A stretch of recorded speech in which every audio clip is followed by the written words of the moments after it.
The T-54 medium tank is as Russian and iconic as Mikoyan-Gurevich fighter jets and Avtomat Kalashnikova rifles, a distinct taste in many flavours of arms design around the world, combining innovative new technology with a rugged and harsh Soviet utilitarian design. Mass-produced and made for frontline use, designed in a time when heavy tanks still reigned supreme, the T-54 outlasted them all and continues to serve today, outlasting even the superpower that built so many of them.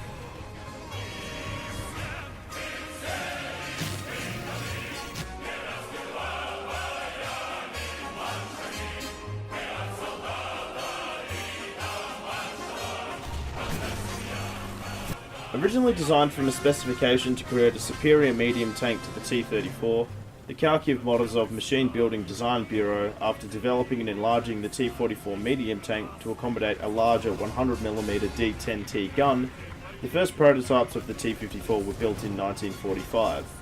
The prototypes of the T-54 featured improved interior space in the turret, improved hull armour, with the front being 120mm, a better engine, overhauled wheel and suspension systems, and many other improvements over the T-44.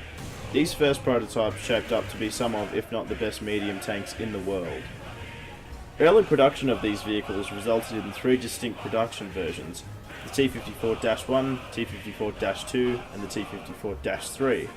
The twos had their upper glacis reduced down to 100mm as the Soviets found that most tank gun hits happened above 1 metre off the ground, and they also had improved turrets reminiscent of the IS-3 heavy tank of which it served alongside. The T-54-3 further refined this turret by removing the rear overhang and other minor upgrades. These first tanks were the most modern mediums in the Soviet army, however one must note they would not completely overtake Soviet tank production. Some 80% of all Soviet tanks made in the 1950s were still T-34-85s. By 1953, improvements were already underway. A version not present in War Thunder, the T-54A, featured an improved D-10TG gun, which was designed with a large fume extractor and an STP-1 Gorazon stabilizer, allowing for limited fire on the move. Also distinct on this vehicle are the two large extended fuel drums added to the rear of the vehicle, above where the smoke grenades would usually go. However, the Morozov Machine Building Design Bureau later overturned the vehicle's development and production over to the Ural Vagon Zavod tank factory, as the Design Bureau had other things in mind, i.e. the T-64 development. Of course, many other serious improvements happened to this vehicle, with variants such as the T-54B and T-54M becoming standard, as well as the first modernisation of the vehicle into the T-55, but I'm going to stop right there and save that for the next part. Instead, we're going to look at the overall project, at least at the beginning.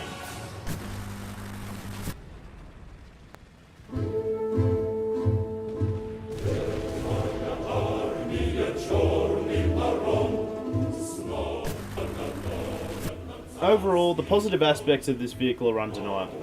The tank is small, simple, and highly robust, making it easy to produce and easy to train relatively inexperienced or uneducated tank crews in its operation.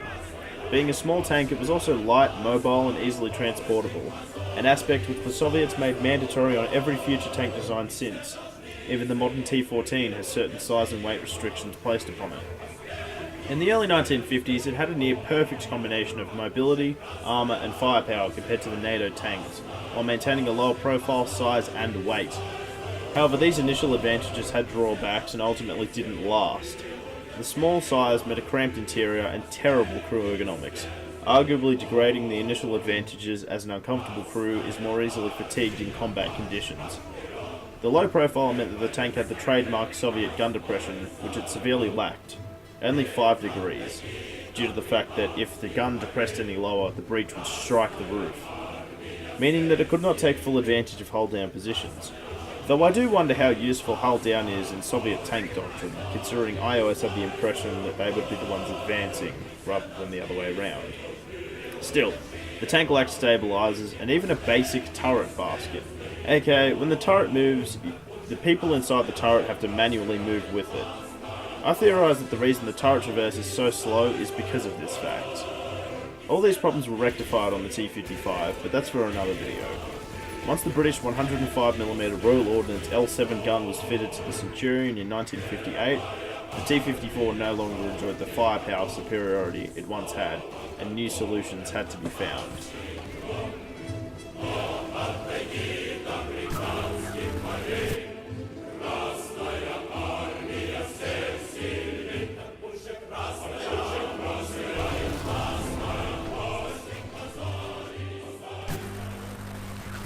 The first combat deployment of the T-54 was in 1956 to the Hungarian Revolution. Several vehicles were knocked out by resistance fighters, and one was even captured and driven into the British Embassy, allowing NATO to get a closer look at the tank and spurring the development of the Royal Ordnance L7 tank gun. This was the only combat deployment the Soviets sent its T-54s into officially. The Sino-Soviet border conflict may have included them, however reports say that only T-62 tanks were used. Overseas, especially in the Middle East, Asia and Africa, did the T-54 become truly battle-tested. The 1967 Six-Day War saw Soviet-equipped Arab nations face off with Israel, a decisive Israeli victory. Their better planning and air superiority meant that Centurions, Pattons and even upgraded Shermans could better the T-54s in open combat. A slight on its reputation, nonetheless the vehicles proved to be adequate for desert operations. This was further reinforced by the 1970 Jordanian Civil War, proving that when the Syrians inflicted a positive kill ratio with their T-54s on Jordanian Centurions, that in competent hands, the T-54s are combat effective. In Vietnam, the NVA utilised the T-54 to great extent with many varying results. Earlier battles concluded with one example having 17 South Vietnamese M41s destroying 6 T-54s and 16 PT-76 light tanks with no losses to the South Vietnamese.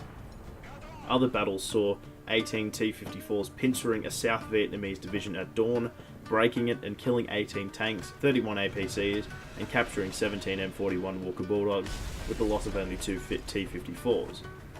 Notably, many African states, India, Cambodia, Yugoslavia, and many others all utilised these initial tanks to some capacity in their numerous conflicts. Of course, I will not be mentioning the conflicts the T-55 variants were introduced into, since that would be part of the next video that I plan on making. Of course, one cannot talk about the combat history of the T-54 without mentioning its many, many variants, which I will get into right now.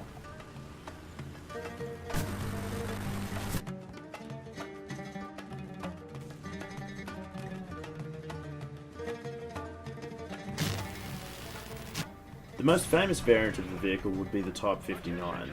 Developed by the Chinese as a carbon copy of the initial T-54A, eventually it blossomed into its own variant and upgrades, China necessitating domestic arms development after the aforementioned 1969 Sino-Soviet split. The ZSU-57-2 was lightly armoured SPAA, developed on the same hull, notoriously hated in the early days of War Thunder before the advent of hull break. These were rendered obsolete by fast-moving jets in real life, but regained purpose as an anti-infantry and helicopter aerial denial systems. They were also commended for being able to keep up with the armour formations.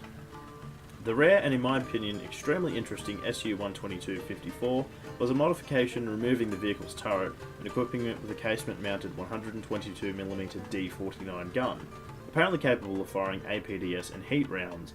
Only about 100 examples are believed to have existed, and I believe that these were the last casement tank destroyers ever developed by any nation. The OT-54 featured a flamethrower instead of its coaxial, with an effective range of approximately 160 metres or 525 feet for the Freedom units out there. The T-54K is the commander's version, fitted with 2 radars as well as additional power and nav equipment, useful for fresh officer cadets to get the tank platoon lost. The BPS-2 was a multi-purpose tractor, and the SPK-12 was a crane-equipped salvage vehicle. Apparently this vehicle could lift anything from another T-54 to the T-10M. Due to this, they remained in service well into the 1990s. Sorry, this is the only potato quality photo I could find of the vehicle, but I had to find a picture of this vehicle impressively lifting the turret of another T-54.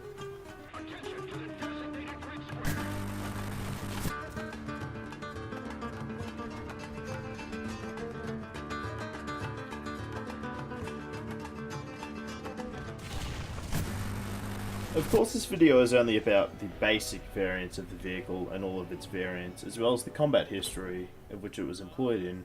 I noticed on YouTube there aren't that many videos, especially about T-54s, that aren't just some random retarded old documentary from 10 years ago, or just some half-baked attempt at making something similar to this, but without the sort of focus that I've tried to do with this, making the points and things like that. The T-55, of course, many people will be wondering what the go with that is, and that will be in the next part in this series. Something which we'll delve into. Now, it has been your presenter, Gary G Gaming. I hope you enjoyed the video. If you did, well, consider leaving a like and hopefully subscribing to my channel. If you're interested in catching up on the next part, also hit the notifications tab and you will be notified when it is uploaded. Other than that, that's all I can say.